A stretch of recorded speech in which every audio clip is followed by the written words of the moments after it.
संबलपुर और बरगढ़ थिबा प्रदूषणकारी होटेल और कल्याण मंडप मानक आंचलिक प्रदूषण बोर्ड पक्षर कड़ाकड़ी नोटिस जारी कर संबलपुर और बरगढ़ सहर मोट 89टी होटेल और कल्याण मंडप को प्रदूषण नियम अनुपालन नहीं नोटिस होईछि।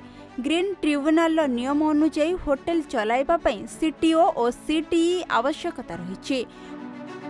पुराना हेउ कि नूतन होटेल रेस्टोरेंट और कल्याण मंडपर निर्माण और परिचालना पई प्रदूषण बोर्डर अनुमति नेबार मध्य नियम रही।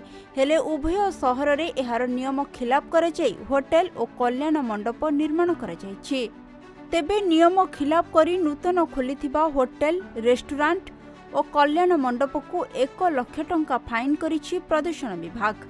पुराना होटेल और कल्याण मंडप नियम खिलाफ करुथिले 50,000 टंकार फाइन पाई निर्देश जारी कर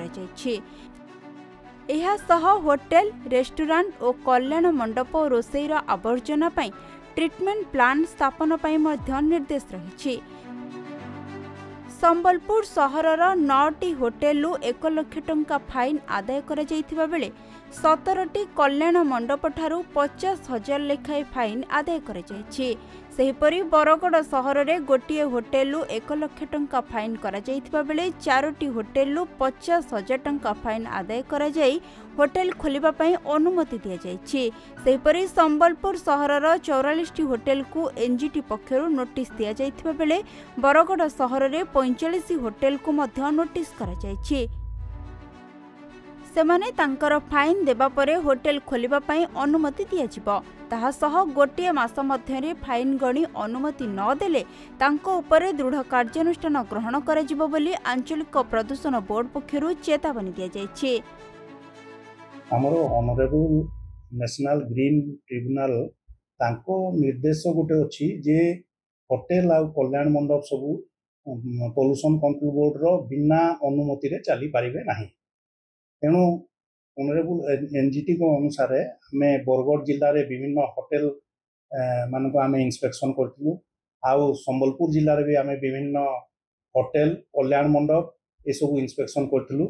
आउ जो ऑनरेबल एनजीटी को जो निर्देश अच्छी आम समस्त को कम्युनिकेट करूँ।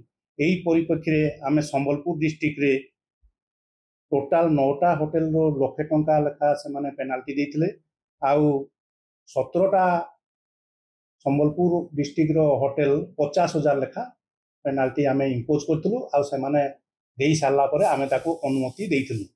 तापरे आम बरगढ़ डिस्ट्रिक्ट रे देखिथिलु जे गोटे होटेल लाख टंका पेनाल्टी कराइतला से भी लाख टंका देइतले। आम तापरे अनुमति पत्र देइचु।